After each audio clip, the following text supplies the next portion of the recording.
Olá, boa noite. Boa noite para o pessoal que está entrando. Vou esperar um pouquinho. Não sei de onde vocês estão chegando, mas aqui em São Paulo chove muito nesse momento. Espero que a conexão nos ajude. Olá, Nath. Bom, pessoal, não sei se é a primeira vez de vocês nessa live. Sou Lia Riso, sou jornalista, sou socióloga. Bem, hoje a gente vai falar de um assunto muito especial nessa live que faz parte, como alguns de vocês sabem, da campanha Infância Plena, promovida pelo Ministério Público do Trabalho e que tem o apoio de Vogue e de todos os demais veículos da Condé Nast, Casa Vogue, Glamour, JQ e também do jornal O Globo. Já faz aí, estamos chegando acho que na nossa quinta live, se eu não estiver errada. Já falamos sobre o papel da mídia no combate e erradicação ao trabalho infantil. Já falamos de crianças trabalhando em redes sociais, em plataformas digitais. Já falamos sobre o trabalho nos lixões, que foi a nossa última live. Recomendo muito quem não assistir voltar aí no perfil da Vogue ou entrar no nosso YouTube para ver. E hoje vamos falar de um assunto que para mim, não só como cidadã, mas como mãe de uma criança pequena, é um assunto que fala muito ao meu coração, que é a importância da educação antirracista no combate ao trabalho infantil, a essa gravíssima violação dos direitos a que cerca de 2 milhões de crianças estão sujeitas no Brasil hoje em dia. Por que hoje a gente está falando do trabalho, da importância da educação antirracista no combate ao trabalho infantil? A gente tem desta população apontada pelo PNAD em 2019, de crianças e adolescentes que estão em situação de trabalho infantil, que são aí 1.900.000 crianças, cerca de 2 milhões de crianças. A doutora Ana Maria já está aqui com a gente, pode me corrigir, mas enfim, 60% dessa população de crianças e adolescentes que estão em situação de trabalho infantil é composta, mais de 60% na verdade, é composta por crianças, meninas e meninos negros, né? Esse é o primeiro ponto. E combinada a questão da situação de trabalho infantil, anda ali lado a lado a situação da evasão escolar. Isso também acontece pela falta de uma educação antirracista.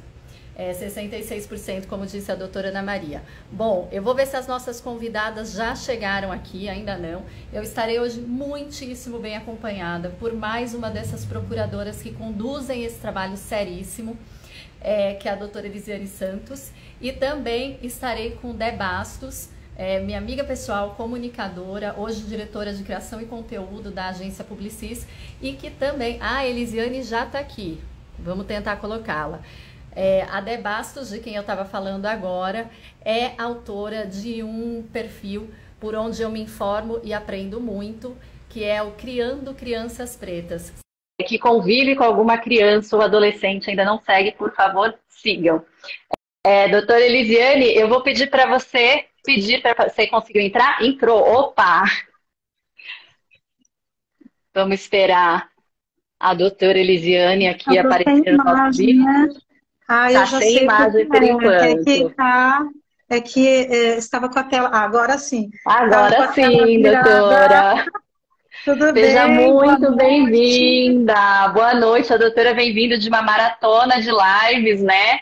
Sim. E muito obrigada pela generosidade de encaixar mais essa na sua agenda, que é um assunto muito pertinente. É difícil dentro deste assunto, né, do que é o combate e a erradicação do trabalho infantil, a gente dizer, isso é mais importante ou aquilo é mais importante. Mas definitivamente hoje a gente vai falar de um ponto muito fundamental. Eu vou ver aqui, doutora, se a Dé Bastos já chegou. Vamos Tá ver. bom. Mas assim, imagina, Doutor, eu que agradeço a oportunidade de estar aqui, porque assim como você falou, para mim também é uma questão de atuação profissional, mas é uma questão da minha vida também, né? Uma questão de uma mãe preta também com uma filha em idade escolar, né? E uma questão de todos nós como cidadão, como sociedade brasileira, né? Então, assim, sempre que eu puder, eu estarei participando contribuindo com o debate que é tão necessário. A gente precisa cada vez mais de mais pessoas envolvidas, né, de forma efetiva com essa luta e com o combate ao racismo no nosso país, né, com o combate ao trabalho infantil e com o combate ao racismo no nosso país. Que a gente hoje costuma chamar de aliados, né? Que eu acho uma palavra fundamental, mas espero que ela não seja aí como algumas outras banalizadas, né? E hoje, esses dias aconteceu uma coisa muito curiosa comigo, vou contar aqui até porque quem acompanha a Vogue e gosta de assunto de moda, bom, eu recentemente estive num evento e duas amigas que eu gosto muito estavam ali me apoiando em tudo, né? Inclusive na questão do dress code e tudo mais, né? E aí eu escolhi lá uma roupa e escolhi uma camélia para colocar ao lado da roupa. E uma dessas minhas amigas, Lisiane Lemos, outra pessoa que quem não seguir, siga, que é uma pessoa muito atuante na questão do letramento racial, principalmente para nós, pessoas brancas que, enfim, fomos criados e crescemos numa sociedade muito enviesada. E Lisiane me disse, você sabia, as camélias têm um significado muito especial para as pessoas pretas, porque na época abolicionista, ela era um símbolo dos aliados. Então, ou as pessoas brancas carregavam aquilo, né, na roupa, uma camélia na roupa, ou então elas plantavam na frente das suas casas. E aí quem conseguia fugir, né, os escravos que conseguiam escapar, sabiam, a partir desses sinais, que ali estava um aliado, né? Hoje, a gente... lugar seguro, né? Lugar protegido. E hoje, a gente tem aí uma série de outras formas de se aliar, de se posicionar, de lutar efetivamente. E talvez a mais básica delas seja investir na educação antirracista. Doutora, estamos aqui conversando, eu estava aqui de olho no computador, que a Dé Bastos, como eu disse aqui em São Paulo, não sei se você pegou quando você chegou, está chovendo demais, demais. Tinha caído a força aqui em casa, voltou, daqui a pouco vocês vão ver que tem os raios, e a Dé tá me dizendo que ela acabou de entrar em casa e que acabou a energia. Ela tá aqui, ó, vamos aceitar a Dé. Mas eu imaginei que ela ia estar nesse perrengue, né, gente? Todos nós. Eu desci correndo pegar minha filha, mas enfim. Fazendo um Dé, esforço. querida! Boa noite! Boa noite, seja bem-vinda, fica tranquila. Olha, estamos aqui entre amigas, entre mães.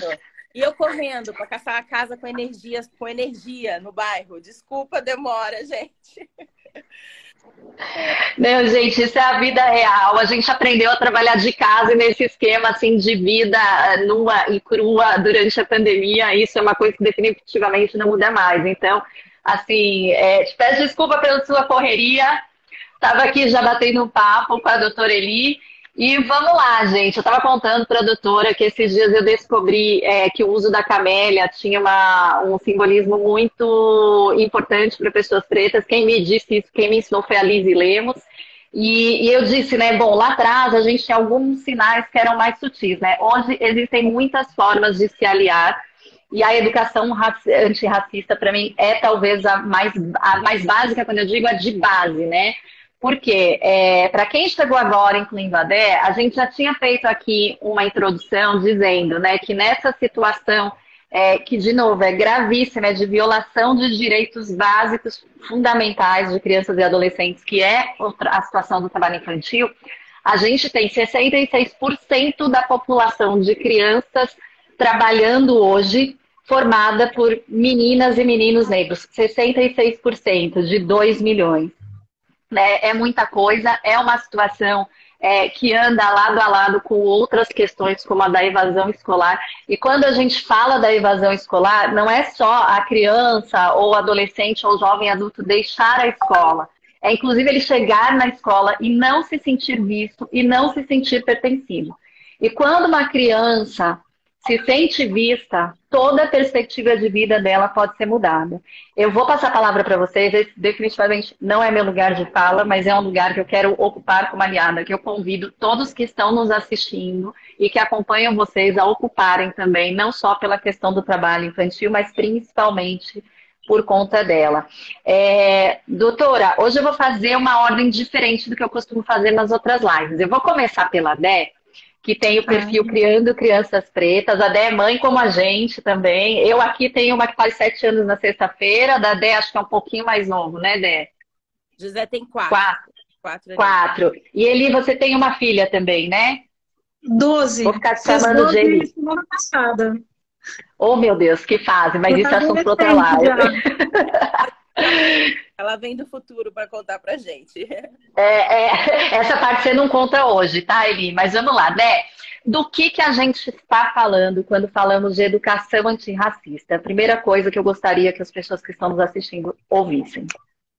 A gente está falando que o que essa conversa toda tem a ver com esse tema, né? No Brasil, a gente não consegue desassociar classe de raça. Então, quando a gente está falando dessa população de crianças vulneráveis, ela tem cor. Então, quando a gente está falando de uma educação...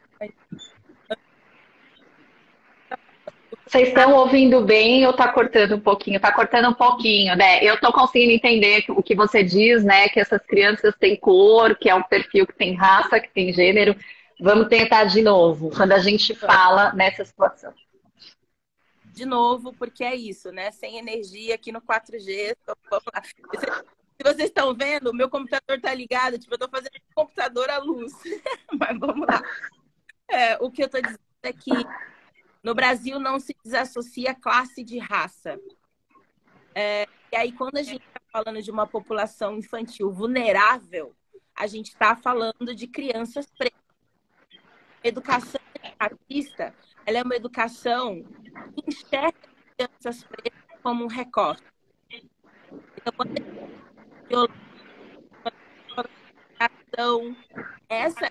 tudo isso precisa conter o contexto das crianças. Então, a escola não pode ser uma escola igual para todo mundo. Ela deveria ser igual como o primórdio, mas eu não posso ter assunto de escola fazer. Tá cortando um pouquinho, mas eu consegui entender e eu vou pegar uma parte fundamental, que é o que você falou, né?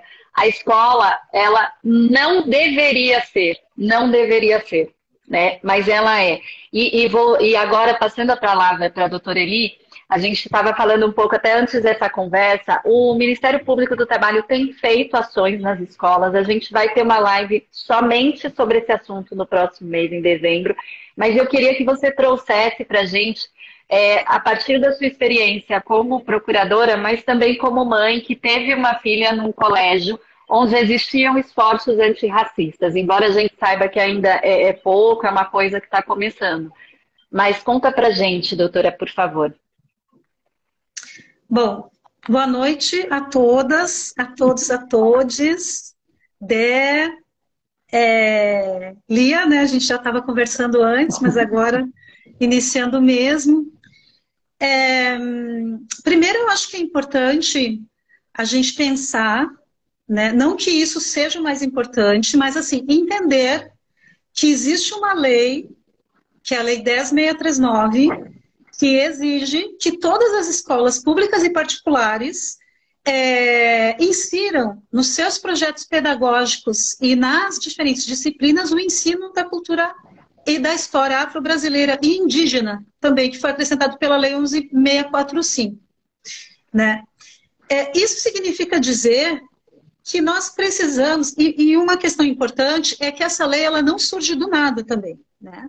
Ela é fruto de lutas imensas dos movimentos negros no nosso país. Para vocês terem ideia, lá em 1984, Abdias do Nascimento, que espero que as pessoas que estão nos ouvindo, né, conheçam, que foi um ativista do movimento negro, né, um grande militante negro, fundou o Teatro Experimental do Negro na década de 60. Abdias do Nascimento, lá em 1984, já tinha apresentado um projeto de lei que previa, dentre outras ações, inclusive ações afirmativas no serviço público, na educação, né, em outros setores, previa também que se fizesse o ensino afro-brasileiro nas escolas. Por que isso é tão importante? Porque isso é a base da nossa história, né? É a base da nossa formação social e política no Brasil, ainda que tenham tentado, durante todo esse tempo de violência num período, né, de quase 400 anos de escravização negra, e no pós-abolição, como você falou, entre aspas, e a gente fala isso entre aspas porque a gente continua nessa luta, né, por liberdade, por igualdade em direitos. Durante todo esse tempo, né, a gente vem tentando, lutando, né, por esses direitos. E quando a gente traz essa história da formação da sociedade brasileira, isso vem numa tentativa de apagamento. Quando a gente coloca a obrigatoriedade de ensino, é para que isso não seja apenas um aspecto da educação de forma geral. Olha, agora nós vamos aprender sobre a população negra, que inclusive é como muitas escolas vêm dizendo ou pensando que estão fazendo acontecer a educação antirracista e na verdade não estão fazendo, né? Porque o propósito da legislação é assegurar com que todas as crianças, sejam negras ou não, tenham essa história como referencial, como uma história também de protagonismo, como uma história de pertencimento, como uma história de luta, de formação de todos os aspectos que nós temos na sociedade brasileira. Que acaba, doutora. Lógico, o que eu ia apontar é que assim, que acaba, principalmente para uma geração, eu tenho 42 anos, a minha geração, a gente lembra dessa história quando começa a falar do período de escravidão. E é assim que essa história é contada, as conquistas não são trazidas. Vocês, eu não sei se vocês viram um vídeo que viralizou, acho que foi ontem ou antes de ontem, de uma professora chamada Lavínia Rocha. Ai, sim. É Lavínia é o nome dela? Maravilhosa. Né? E ela é uma professora que... Até publiquei esse vídeo no Criando Crianças Pretas. E ela pergunta primeiro para os alunos o que vem à cabeça dele quando eles pensam em... Eles começam a falar fome, gente magra, escravo, né? Todos têm em comum. E aí, logo depois, ela tem um livro, eu acho que conta a verdadeira história, e o tempo depois pergunta de novo. O que vem à cabeça de vocês quando vocês pensam? E aí, eles falam ouro, tecnologia, clã, aí eles começam a lembrar um monte de nomes. Então, acho que a importância de uma educação só salva. Deu para ouvir quase tudo, né? Mas a doutora pode complementar. É isso aí, então, né? A gente conseguir ressignificar essa história, né? Que nós temos aí uma história riquíssima de reis, de rainhas, de poder, de intelectualidade que nos né, ao longo desse tempo aí apagada. E o que acontece para a gente, população preta, e especialmente para as nossas crianças dentro das escolas? Quando isso não é tratado dessa forma, você está ali naquela condição como uma pessoa diferente, né? Como alguém que não enxerga um pertencimento em relação tanto ao conteúdo que é produzido, quanto em relação ao racismo que se reproduz na sociedade. Aí nós temos vários exemplos, né, de práticas racistas, às vezes explícitas, dentro das salas de aula. E lamentavelmente, né, cada vez mais a gente tem... não é que venha acontecendo mais, na minha opinião, mas eu acho que as pessoas estão denunciando mais, né? Então a gente vê situações de crianças sendo chamadas, ofendidas, chamadas de macaco, comparadas com outras situações, com cocô, com outras questões todas que são muito dolorosas, né? Que são muito destruidoras de qualquer sentimento de humanidade ali. E essas questões, quando acontecem assim, de forma explícita, aí parece assim, que choca, né, as pessoas, principalmente quem não tem esse letramento que vocês estavam falando. Mas o mais triste é pensar que isso é o cotidiano da nossa vida, desde que a gente nasce, e é o cotidiano das nossas crianças negras. E quando a gente vai falar de racismo e trabalho infantil, você já trouxe algumas informações aqui, né? A maior parte das crianças que estão nessa condição, nessa situação de violação de direitos, são crianças negras. E mais do que isso, nós temos uma pesquisa recente do Unicef, que é de agora de setembro deste ano, que foi elaborada pelo Instituto IPEC, que mostra que nós estamos com um contingente de 2 milhões de crianças entre 11 e 17 anos fora da escola. Isso não está nem pegando a primeira infância, a gente não está nem considerando aí de 4 a 10, né? Então vejam a gravidade dessa situação. Posso continuar um pouquinho? Claro, por favor, doutora. Porque é legal a gente também ficar, né? Passar. Com certeza. Segundo essa pesquisa, os motivos para ter parado de estudar, primeiro, o mais respondido, pelas crianças e adolescentes que participaram da pesquisa, porque precisam trabalhar. Ou seja, nós já sabíamos disso, mas é uma pesquisa que confirma mais uma vez que o trabalho infantil é motivo determinante para a evasão escolar. Assim como ele é causa, ele é consequência também, né? Muitas vezes a evasão escolar se dá por conta do racismo e essa criança adolescente termina entrando no trabalho porque são as nossas famílias vulneráveis, também economicamente, como a Dé bem colocou aqui, a gente não consegue separar raça de classe e também de gênero, né? Depois a gente pode falar um pouquinho. Agora vejam que interessante. Nessa pesquisa foi apresentado um rol de perguntas para esses adolescentes que participaram, uma amostra de mais de 1.000 crianças e adolescentes.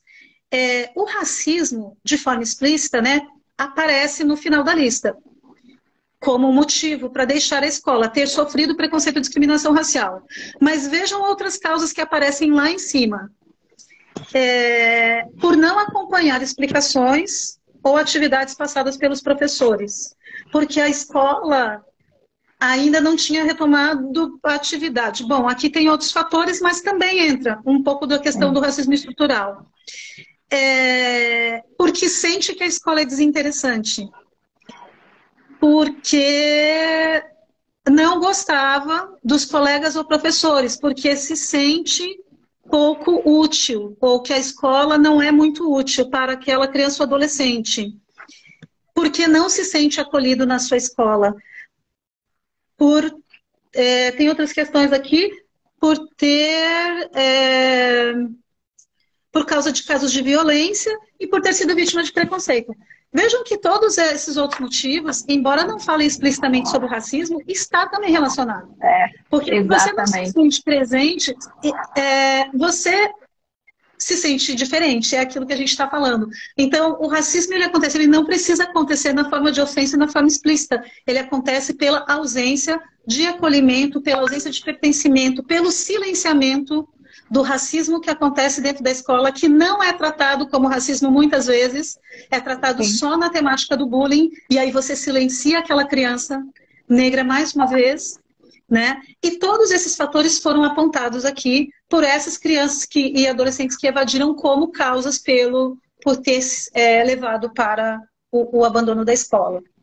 Vou passar para a Dé, depois tem mais coisas. A doutora colocou um ponto fundamental também, que é assim, né, gente? Racismo é crime, ponto, né? Então, não é bullying. Né? Bullying é outra coisa. É também, mas é outra coisa, né? Então, assim, e às vezes não só, e faço a minha culpa, às vezes, da forma como a mídia cobre, né? Mas também da forma como os pais minimizam essas situações, né? Dizendo, não, veja bem, ou a escola mesmo tratando como bullying, né? Então, assim, óbvio, ninguém aqui está dizendo, a gente está falando também de crianças convivendo com crianças dentro de uma sociedade onde o racismo estrutural persiste. Mas é importante a gente dar nome aos bois, né? Então, estamos falando de uma questão muito grave que não é de brincadeira, de desconhecimento, né? A gente está em 2022, né? Temos aí já milhões de iniciativas, acesso a muita coisa de letramento racial, então não existe desculpa, né? Vocês me ouvem bem? Tá me ouvindo? Ouvimos, Dé. Manda ver. Vamos tentar, gente, uma hora dá. Eu acho que tem uma romantização que a gente faz da escola e ela prejudica muito esse processo. Porque a diferença entre racismo e bullying, ela é tão explícita quando você tem letramento racial. Geralmente o bullying acontece entre as crianças. Grande parte do racismo na escola acontece do corpo diretivo da escola para a criança. Por exemplo, quando você não tem a aplicação da lei durante todo o ano, em todo o material. Então, a Beatriz Nascimento fala que o racismo ele é um emaranhado de sutilezas. E eu gosto muito dessa frase, porque a gente acostumou, depois do movimento do Black Lives Matter, depois de George Floyd, a gente colocou o racismo como se ele fosse só a manifestação de ódio. Aquela bem violenta, né? A fala, quando xinga, quando não. E hoje eu ouvi uma frase da Joana, a Joana maravilhosa, Joana falou que assim, o racismo ele é uma tecnologia. Então ele é tecnologia porque ele é aplicado para oprimir. Então a gente precisa parar de considerar o racismo só essa coisa que a gente vê superficial. Se você, quando a gente vê uma criança que está trabalhando e não está estudando, a gente for pensar o que expurgou aquela criança da escola, você vai chegar no racismo. Ou pela falta de dinheiro, ou pela falta de acolhimento, ou pela falta de perspectiva. Quando uma criança ou um jovem não vê na educação uma perspectiva de melhoria de vida, é porque ele não enxerga. A gente só sonha com o que a gente vê. Se ele não enxerga pessoas como ele progredindo economicamente através do estudo, se ele não tem exemplos, referências, não tem por que ele sustentar aquele sonho. Então é isso.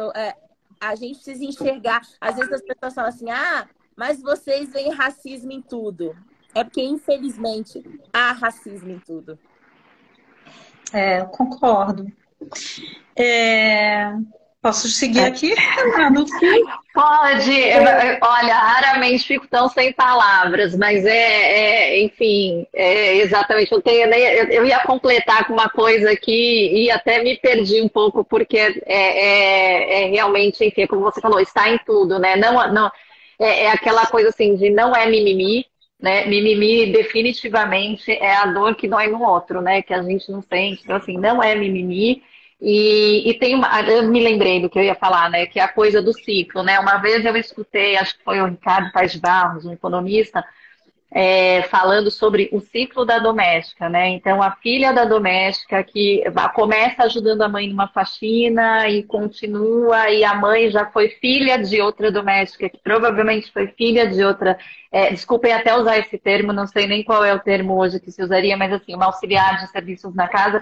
Mas, enfim, é muito difícil romper esse ciclo, porque é a única perspectiva que se conhece. Às vezes, a própria família, não colocando a responsabilidade evidente nesses pais, também não tem muita escolha, né? A gente viu na pandemia, né? Pais que perderam emprego e aí o filho ou a filha arruma um biquinho no mercado local, de novo entrando no recorte de classe, né? Enfim.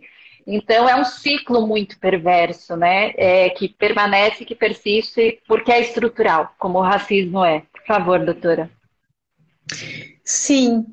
Eu ia só destacar ainda um pouco sobre aqueles motivos para a evasão escolar, a questão da dificuldade no aprendizado, né? Porque é importante a gente pensar o que leva a essa dificuldade, que muitas vezes é justamente aquele sentimento de achar que não é capaz, de achar que não consegue desenvolver aquela habilidade, às vezes porque nessa forma sutil que a Dé coloca aqui, está em tudo,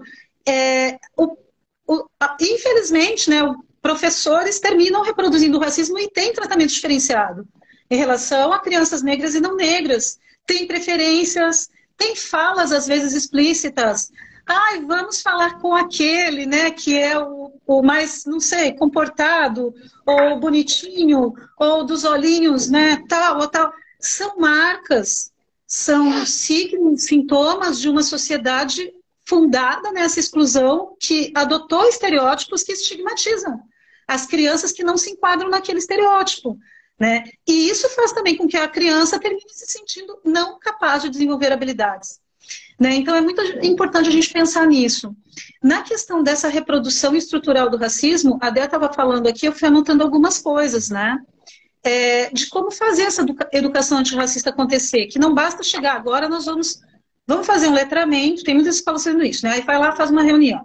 Aí, pega com os alunos, agora nós vamos estudar um tema da população negra. E não é isso. A gente precisa ter representatividade nos livros didáticos. A gente precisa ter textos que ressignifiquem a nossa história, essa história, né, social do Brasil, porque muitos textos que foram produzidos ao longo dos anos, eles estão recheados de racismo. Eles estão marcados por histórias onde só aparecem os colonizadores numa posição de protagonistas e os negros e negras sempre como escravizados, como um povo que não lutou, né, por direitos, como um povo que foi oprimido, enfim, sempre numa condição de violência e de opressão, né, sem sem Tudo sequer alternizado, trazer, né? inclusive, sem sequer trazer conhecimento mesmo sobre história da África, por exemplo. Vocês vejam que é um absurdo isso, acho que a gente ainda não mudou num contexto geral de divisão, né, de divisão de disciplinas. Mas, assim, a história geral que é contada na escola é a história da Europa. Não é a Exato. história geral dos povos, dos diferentes povos, comunidades tradicionais, né? Pensem na história do Brasil mesmo, quando a gente olha assim, os conteúdos agora nesse segundo ciclo, né? Minha filha está no segundo ciclo, sexto, quinto, até o nono ano. É pouquíssimo espaço onde se trata, falando da história do Brasil mesmo, em pouquíssimos cenários se trata das histórias, da importância das comunidades tradicionais para a formação da sociedade brasileira, para o meio ambiente, e aí a gente entra na questão de ciências. Você vai tratar do corpo humano, no geral, os livros trazem todos os corpos brancos, a gente tem corpos pretos, a gente tem corpos com diferentes formas, né? Então, a gente precisa pensar nisso, a gente precisa de representatividade nos profissionais da escola, porque tem muitas escolas, assim, nas escolas públicas, acho que em menor proporção, porque as cotas, né, na administração pública a gente já vem de mais de uma década de cotas raciais. Por outro lado, mesmo na escola pública, a gente pode encontrar diagnósticos onde diretoras de escola, supervisoras de escola, pessoas que estão em condição ali, né, de gestão, de mando, não são pessoas negras. Né?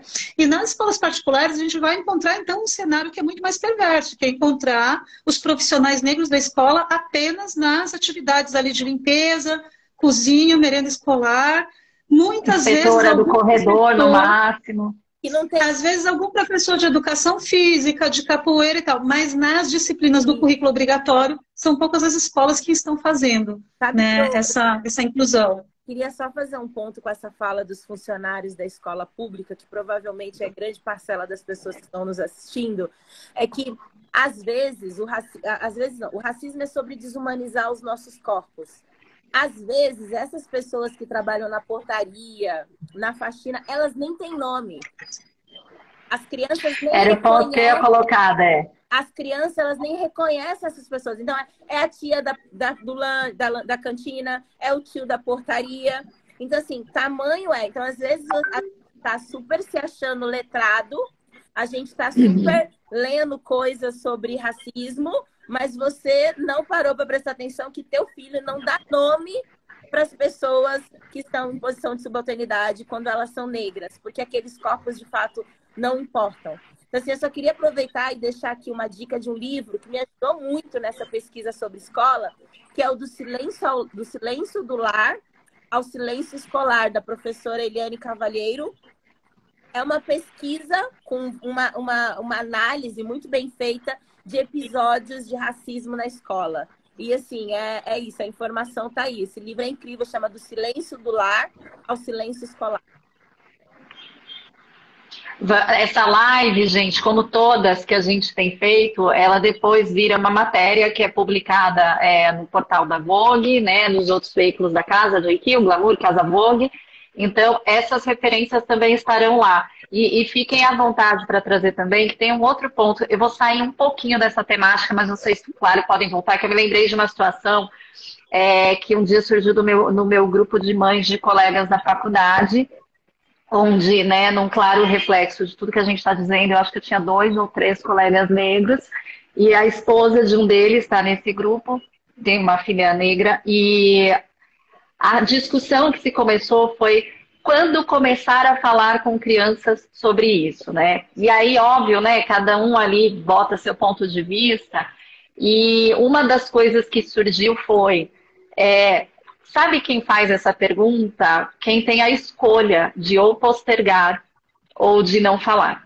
Então, não existe essa resposta, né? Porque eu que tenho uma filha que é, né, o meu estereótipo, posso me dar o luxo de fazer essa pergunta, quando, na verdade, a Dé com o José, a doutora Elina, não sei o nome da sua filha, perdão, e essa minha amiga com a Lorena, nunca teve essa escolha, né? E isso que essa mãe trouxe ainda uma família interracial, né? Então, assim, este é um outro ponto que eu acho que acaba negligenciado que assim, gente, as crianças, né, vão ter momentos em que a gente vai precisar introduzir uma série de conversas difíceis. Isso não é uma conversa difícil, é uma conversa necessária, uma questão de tratar sobre o mundo que elas habitam, né? Sobre algo que deveria ser com mais naturalidade. Então, eu queria que vocês trouxessem também essa parte da reflexão. Porque eu confesso que até essa mãe trazer esse questionamento, a minha filha já tinha os livros, né? A gente já tratava de algumas coisas, ela convive com crianças diversas, mas nunca tinha me passado pela cabeça mais essa questão, né? Que a mãe negra, a mãe da criança negra, ela não tem escolha, né? Porque essa criança vai trazer, porque ela vai ser vítima de alguma situação que vai despertar isso nela. Em algum momento, infelizmente, né, estão condenados a passar essa situação em algum momento. A gente tem no Brasil o mito da democracia racial. Essa grande falácia de que não existe racismo no Brasil, que a gente vive todo mundo harmonicamente, que somos todos brasileiros. Então, esse é o grande mito da democracia racial. Uma das coisas que o mito da democracia racial faz é essa coisa de... Mas as crianças não são racistas, né? Misturar racismo com amor. Inclusive, sugiro fortemente que leiam uma das mulheres mais incríveis. Eu sou absolutamente fã de Lélia Gonzalez, dos textos dela. E a Lélia fala muito sobre essa estrutura, até que você falou da empregada doméstica versus como é que essa dinâmica entre racismo e amor. Quando a gente está falando de criança, isso volta muito forte. Não, mas criança não pode ser racista. Inclusive, usam erroneamente uma frase do Mandela para dizer que se a gente ensina o ódio, a gente também pode ensinar o amor, assim, para dizer que as crianças não são racistas. As crianças, de fato, nascem racistas, mas elas se tornam racistas muito rápido. Tem um estudo do The Conscience Kid, que é um instituto americano muito legal de análise de consciência infantil, que fala que a partir dos 3 meses, a criança já começa a reproduzir o racismo. 3 meses. Então, qual é a melhor hora para falar sobre racismo, sobre pauta racial com criança? Na barriga.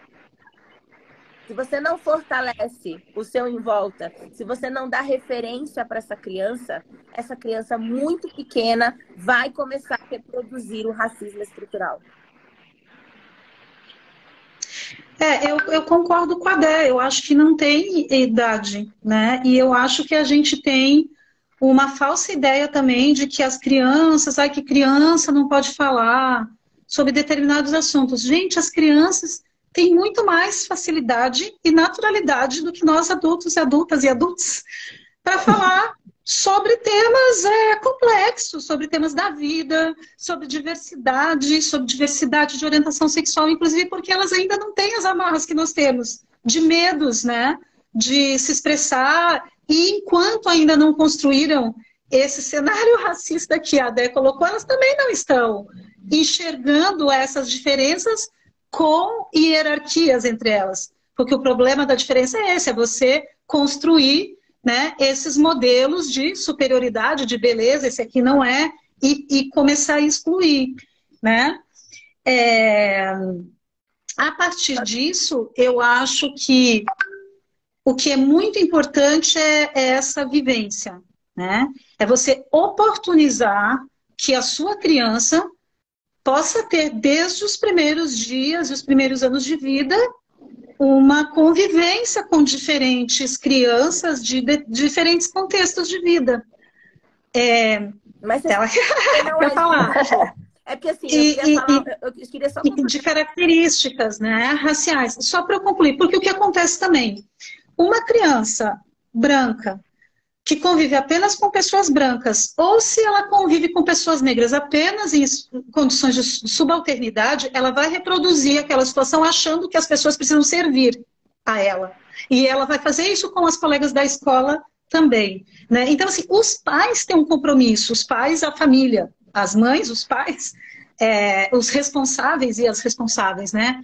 tem esse compromisso de trazer essa diversidade, mas não só no discurso, porque muita gente está fazendo isso achando que agora eu tenho que ler o letramento, aí nunca pensou nisso, aí de repente começou a ler a Lélia Gonzalez, a Sueli Carneiro, a Beatriz Nascimento. Viu na rede, ouviu na empresa, né? A empresa tem programa de inclusão, aí lá dentro da empresa faz tudo bonito. Nem lê. É uma intelectualidade e a vida da pessoa continua a mesma. Aí a gente está falando de pessoas privilegiadas, brancas. Continua a mesma, frequentando os mesmos espaços, espaços onde não tem pessoas negras, sem estranharem ou sem questionarem. Porque as pessoas não negras, e aí falando um pouco da luta antirracista para quem não é negro, passa também por essa tomada de posição, né? Como a famosa, célebre frase de Angela Davis, não basta não ser racista, tem que ser antirracista. O que é ser antirracista? É se insurgir contra aquela situação. Num espaço mesmo de, não sei, num restaurante, não te perguntar, nossa, vocês não atendem, por que não tem? É muito caro.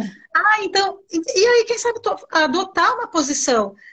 Sabe de uma coisa? Eu não vou mais frequentar esse lugar. Ou eu não vou mais comprar nessa loja. E se questionar sobre os ambientes, né? Porque assim, se você não sente um desconforto quando você olha numa festa, num ambiente da escola, no seu ambiente de convívio, né? Não é normal, não deveria ser naturalizado. Mas eu acho né? Inclusive no seu ambiente de trabalho. A ideia, só quero falar uma coisa para não esquecer. Fala, amor. Sim, e o que eu acho também mais importante, que muito pouco acontece, e eu posso falar isso pessoalmente por situações que já vivenciei, com a minha filha e pessoalmente. Quando você passa por uma violência, como é o racismo, e você denuncia, você passa a ser, mais uma vez, violentada. Porque a sua fala, como vítima, ela é posta em dúvida a todo tempo. Inclusive por essas pessoas que muitas vezes acham que estão na posição de aliada. Por isso a gente precisa dessa tomada de posição. É preciso escutar, é preciso dar credibilidade e acolher as pessoas e crianças que são vítimas de racismo. E é preciso tomar partido, sim. E aí vou trazer aqui uma teórica, que a minha amiga que já trouxe várias, vou trazer mais uma, que é a Cida Bento, quando fala do Pacto Narcísico da Branquitude, que ele funciona perfeitamente dentro da escola quando uma criança negra sofre racismo. E isso é muito violento, isso é muito triste, isso é muito duro, e isso nos traz um acúmulo, uma bola, uma sequência de maiores violências, e inclusive a evasão escolar, que vai trazer o sentimento para a criança de não mais querer ir para aquela escola, e muito provavelmente, a depender da condição econômica dela, ela vai diretamente para o trabalho, que é também nosso tema, né? O trabalho infantil. O que eu ia falar é que, assim, provavelmente depois do que eu disser, essa live nem faz mais sentido. Porque não tem nada a ver com as crianças. Nada a ver com as crianças. É só sobre os adultos. Então, assim, eu tenho um caso de uma mãe que falou assim, nossa, eu dei uma boneca preta para minha filha, mas quando a gente vai doar os brinquedos no final do ano, ela quer se desfazer da boneca. Oh, meu Deus, minha filha não gosta de bonecas pretas. E aí eu falei assim, tá, a boneca, ela precisa ser representação de alguém ou de alguma coisa. Quantas pessoas estão convivendo com você? Quais são os profissionais que você busca que podem representar essa boneca para essa criança? Então, na verdade, não tem nada a ver com as crianças. É sobre como o nosso comportamento reflete nas crianças. A gente usa as crianças porque elas são um lugar onde ainda tem esperança. Mas é sobre os adultos. É sobre como a gente não se responsabiliza pelo racismo, né? Até porque a gente tem mais poder de ação e de escolha. A gente tem poder de ação e de escolha. A gente escolhe pelos nossos filhos. Então, eu queria até retornar essa parte que a doutora Eli falou, né, da coisa que tem algo muito simples, por exemplo. A gente, como uma figura pública que às vezes vai em evento, vai fazer uma live, vai conversar, assim, 2022, né, gente? Já está mais do que na hora de não ter eventos sem representatividade. Não estamos falando de ter, né, uma pessoa negra, uma pessoa trans, porque isso que aqui a gente não vai entrar nas interseccionalidades, mas a gente sabe que as camadas de violência vão aumentando conforme você faz parte de mais grupos minorizados. Então, você ser uma pessoa trans, uma pessoa homossexual e negra, e questão de classe, é tudo pior, são múltiplas camadas de violações que você está fadado a sofrer. Mas, enfim, tem isso muito simples, né? Foi convidado para participar de alguma coisa e não tem diversidade, tem que dizer não, gente, né? E isso se aplica a outras escolhas que a gente pode e deve fazer. Esse é um ponto. Outra coisa que eu queria colocar aqui, e até parte de uma experiência pessoal que eu vivenciei, né? A gente está falando muito sobre crianças e jovens e adolescentes, e jovens adultos eu incluiria nesse caso, né? Porque ali pelos 17 anos eles começam a ser tratados como jovens adultos. E estamos falando de escola, de educação, né? Então, assim, tem uma questão que a gente não vai conseguir abraçar, que são as questões de políticas públicas, de cobrar que leis sejam aplicadas. Mas tem o nosso de cada dia que a gente pode fazer de alguma forma. E quando você, por exemplo, vê algumas pessoas resolvendo ajudar, eu vou usar essa palavra patrocinar, mas não é exatamente isso, que alguém, numa situação desfavorecida, possa ter um acesso que ela não teria sem a sua ajuda. Então, por exemplo, não é colocar essa pessoa na escola, não é ajudar a funcionária a conseguir uma bolsa para a filha, porque escola, gente, precisa de livro, vai ter o passeio da escola, vai ter outras questões para incluir que não são contempladas. Então, quando a gente fala de ser aliado, estou trazendo essa situação que, assim, não é fazer o básico, né? Que é trazer mais gente para o seu convívio, que é prestar atenção no seu ambiente, que é fazer mais escolhas. Existe e precisamos ir além. Né? Eu vou passar de volta a palavra para você, doutora. Só vou comentar com vocês que a gente está aqui nos 40 e tantos minutos de live. Se vocês tiverem disponibilidade, eu gostaria de ficar mais um pouco, passar um pouquinho do nosso tempo, porque a gente teve as questões da Dé, chegou aí correndo, agora a gente está ouvindo. Então, se vocês estiverem dispostas, a gente fica mais um pouquinho aqui. Estiverem dispostas e disponíveis, tá, gente? Mas vamos lá, que eu acho que ainda tem coisa para falar. Para você, sempre. Para mim, ok. Até porque está passando muito rápido, né? Sim, tá passando. A gente já sabia que isso ia acontecer, né, doutora? Bom, a gente já sabia, mas vamos lá. Das políticas públicas, e voltando um pouco para o trabalho infantil e a conexão, né, entre trabalho infantil e racismo, acho importante também a gente deixar isso assim destacado, que a permanência da criança na escola, a permanência com frequência e aproveitamento, né, claro, ela é fundamental para a prevenção ao trabalho infantil, né? E claro que a gente está falando aqui das condições das famílias mais vulnerabilizadas. Isso juntamente com outras políticas públicas, né, que você mencionou, porque a gente não dá conta só com esta estratégia, com essa medida, por isso o trabalho infantil é uma questão muito complexa da sociedade, né? A gente precisa de políticas de trabalho, de geração de renda para as famílias, para as mulheres negras, porque é um grupo que aí, trazendo interseccionalidade também, é mais afetado pela condição de trabalho precarizado. Em muitas famílias do trabalho infantil, nós temos essa composição de mulheres mães solo, que é um problema nosso também, né? Quer dizer, problema nosso não mas muitas famílias monoparentais, né? Exatamente. Da solidão da mulher negra.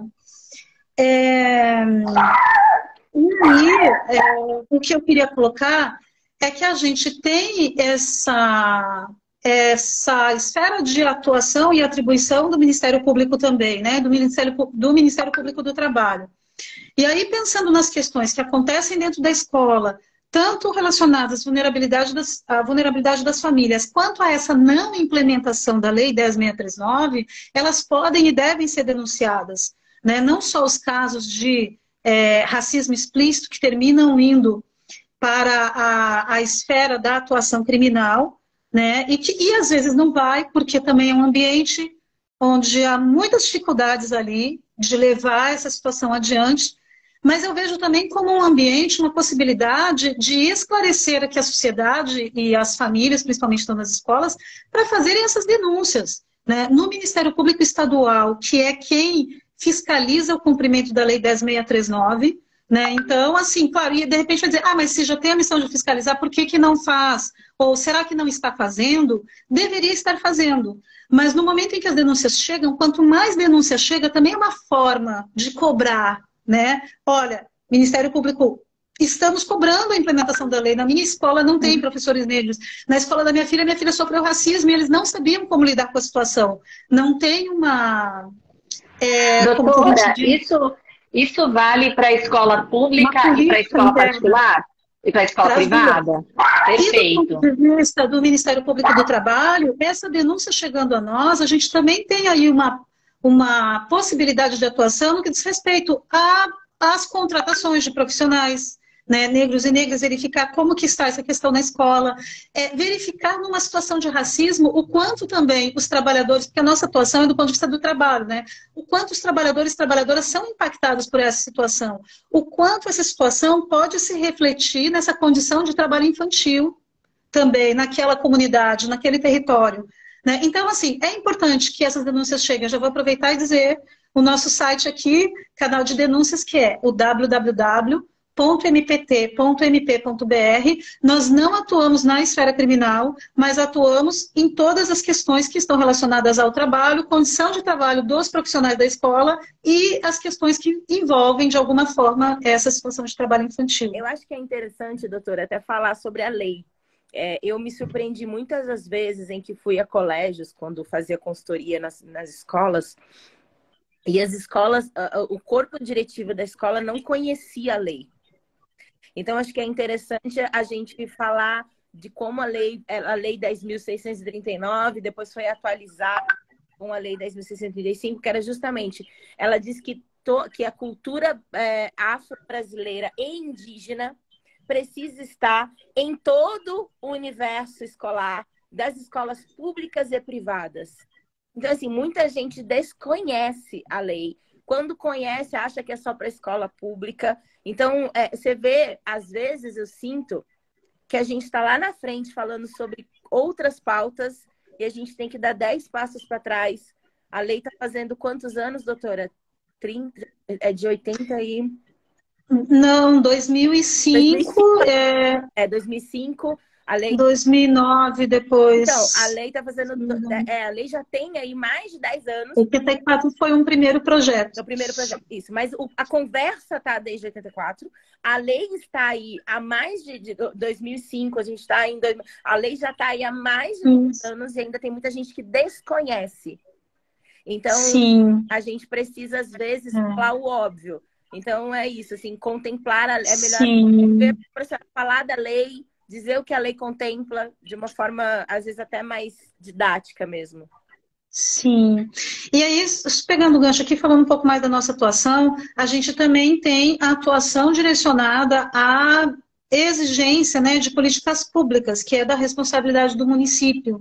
Então, no enfrentamento ao trabalho infantil, a gente vai trabalhar em 3 frentes, né? Na frente da educação, que é esse trabalho nas escolas, que você falou no início, e a gente chama o projeto Resgate à Infância nesse eixo, a gente chama carinhosamente de MPT na escola, que foi o que originou o projeto como um todo, e a gente faz esse debate sobre o trabalho infantil, e a gente agora inseriu também as questões de raça e gênero no enfrentamento ao trabalho infantil. Uma outra frente de atuação nossa é essa frente de acompanhamento, de mobilização, para que o município cumpra o seu papel, né, na efetivação de políticas públicas. É claro que nem sempre se consegue uma ação efetiva, mas por conta de vários cenários políticos, às vezes, como nós tivemos nos últimos anos aí, de cortes orçamentários, né, e espero que num novo cenário político consiga se retomar a pauta de avanço na efetivação desses direitos, na efetivação dos direitos sociais. Inclusive, já foi anunciado que o programa Bolsa Família vai estar articulado novamente com a matrícula e aproveitamento escolar, né? Isso é muito importante porque reflete diretamente no enfrentamento do trabalho infantil. Então, quando a denúncia chega ao Ministério Público do Trabalho, a gente vai ter essas diferentes possibilidades de atuação. E uma terceira possibilidade de atuação que diz respeito à profissionalização, e aí vai abranger aqueles adolescentes com mais de 14 anos que podem ser contratados, né, como aprendizes na aprendizagem profissional e que é uma obrigação das empresas, e todas essas ações estão conectadas, né? Então, sempre isso, de alguma forma, ela vai se refletir em ações e atuação do Ministério Público no enfrentamento ao trabalho infantil, que vai terminar passando também pela análise das questões raciais. Tem uma coisa, Lia, que as pessoas podem estar se perguntando, o que eu tenho a ver com isso, né? Tipo, onde é que o trabalho infantil impacta a minha vida? Ainda mais se eu sou uma pessoa preocupada em diversos filhos, né? Quando a gente fala de trabalho infantil, quando a gente está falando de esporte racial, a gente fala de futuro. A gente está falando de que se a gente não constrói agora a base de que a gente quer, nos próximos anos, a gente vai colher mais mesmo. Se essa molecada está na escola, se essa molecada não está preparando, a gente continua líderes que representam outro tipo de futuro. Sabe? É sobre futuro essa conversa. Não, existe. A gente falou muito sobre isso, né, na primeira live, que teve a participação da Cecília Oliveira, que é do Instituto Fogo Cruzado, maravilhosa. E a Cecília trouxe esse ponto do custo para a sociedade, de negligenciar essa situação. E que, assim, a gente trouxe no início dessa live alguns números, né, de acordo com a última PNAD, mas a gente sabe que eles devem ter crescido, né, doutora? Porque com o cenário que a gente enfrentou a pandemia, o Brasil foi um lugar onde as escolas, não sem motivo, ficaram fechadas por mais tempo, né? E depois a gente sabe que o retorno é muito difícil, né? Por uma série de consequências dessa situação. Então, essa é uma situação extremamente dramática e cujo custo social a gente vai sentir lá na frente já de qualquer modo. E podemos, como não sei nem que palavras, mas podemos, assim, de repente, diminuir esse impacto com a consciência do que a Dé trouxe também. Eu confesso que eu mesma desconhecia algumas coisas da lei, sabia que ela existia, mas desconhecia algumas questões. E a gente vai ter no mês que vem, eu já falei em algum momento dessa live, mas tem algumas pessoas dizendo, caí de paraquedas, tô amando, que chegaram agora, enfim, tem como assistir essa live, fica gravada depois. Mas a gente tem no mês que vem uma nova conversa sobre MPT nas escolas, a doutora já deu spoiler aqui, mas, enfim, o que é muito importante é a gente se atentar, né, entre tudo que foi dito aqui, além daquilo que pareça óbvio e que deva ser muito cansativo para vocês repetirem a exaustão, porque todos os dias a gente vê um caso novo, isso do que chega na mídia, né, fora o que a gente, né, aquela dor que se cala, enfim. Então, embora seja muito exaustivo, a gente viu nesse conteúdo o que fazer como indivíduo e também o que você pode fazer para movimentar outros instrumentos. Porque algo que a gente vem falando desde a primeira live dessa campanha é que essa é uma iniciativa, uma ação do Ministério Público, mas não é de maneira alguma uma batalha em que um órgão vai conseguir, né, enfrentar e erradicar sozinho, né? Demanda um conjunto de esforços. Acho que a gente tem uma perspectiva, como a doutora trouxe aí, esperançosa, né? Sabemos que os danos são muitos, mas que a gente, né, hoje tem também muita esperança para que as coisas se resolvam, mas precisamos fazer nossa parte, né? Precisamos atuar efetivamente, né? Sair do discurso dentro da empresa, porque eu sei que envolve muita gente que nos assiste, está aí em empresas que têm programas em prol da diversidade, né? Mas não é na corporação que a gente vai resolver, como a Dé falou. Queridas, são quase 8 da noite, Dé muito cansada, a doutora também tem a filha aí para olhar. Queria que vocês deixassem uma última mensagem, e não só na pessoa jurídica, por assim dizer, mas na física também, porque esse definitivamente, embora essa seja uma responsabilidade de todo mundo, de todo o mundo, não é meu lugar de fala, tem dores que eu só posso imaginar. Então, gostaria muito que vocês deixassem uma mensagem para quem está nos assistindo, porque eu sei que tem pessoas aqui que estão comentando que já sofreram algum tipo de violência nesse sentido. Inclusive, eu trouxe o assunto do trans por conta de um comentário que subiu aqui para mim. E como mães também, queria que vocês deixassem um recado para nós. Começa por você, né? Passo a palavra final para a doutora. Eu gostaria de ouvir a doutora primeiro. Posso? Desculpa. Pode. Aprender com a doutora. É bom, porque a Dé fez uma provocação ali. Eu quero fortalecer a sua fala quando você disse o que as pessoas estão pensando. E aí eu queria trazer à lembrança também uma frase muito conhecida de nós, que é do Movimento Negro Unificado, e a Coalizão Negra por Direitos reatualizou essa frase nos últimos anos, que é que com o racismo não há democracia. E eu diria que também com o trabalho infantil não há democracia, porque nós, como sociedade, estaremos negando o direito à infância para uma parcela da população infantil brasileira. Né? E uma isso parcela não pode ser grande, né, doutora? Uma parcela grande.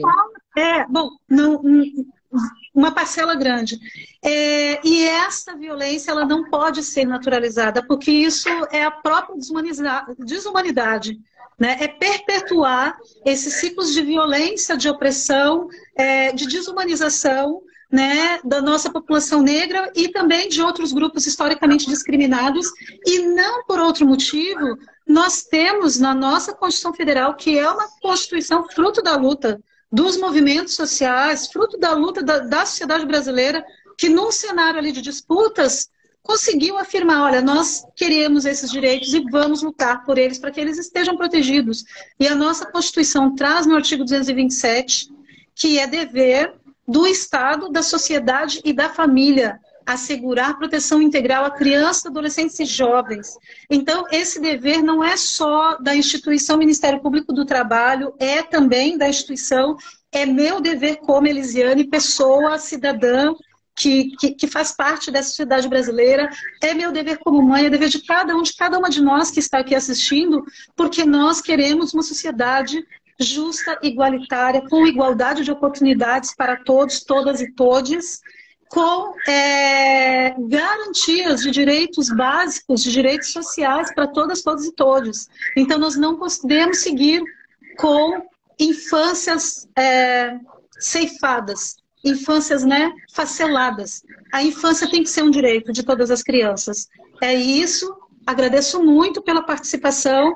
Deixo essa mensagem. Exerçam a cidadania, denunciem.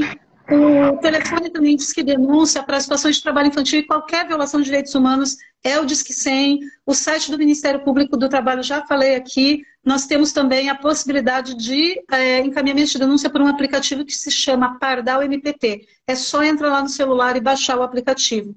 Muito obrigada, boa noite a todas, a todos e todos, mais uma vez. E seguimos na luta. Não tenho muito mais para dizer depois dessa aula. Só digo que não é sobre os nossos filhos, é sobre as nossas crianças. Porque como sociedade, todas as crianças são nossas.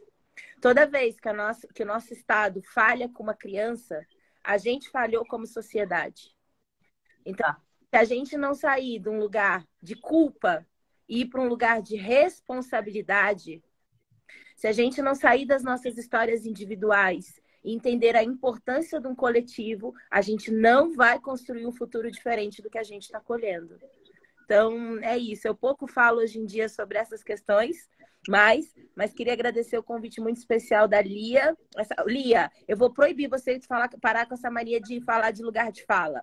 Todo mundo tem um lugar de fala. Tá vendo? Eu falei antes de você entrar que eu aprendo com você todo dia. Ana, e mais importante, não tão importante quanto o lugar de fala, é o lugar de ação. O lugar de ação de uma jornalista branca num veículo dessa grandeza, em que traz essa conversa para a pauta, ele é muito importante. Então, a gente precisa sair desse lugar e tomar as rédeas dessa narrativa. Só a gente pode construir o futuro que a gente tanto almeja, sabe? Então, é isso. Bora pro pau, bora cuidar das nossas crianças, porque só há esperança nelas.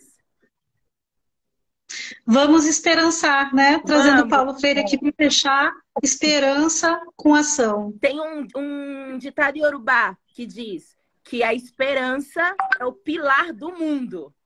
Se não tem esperança, tudo desmorona.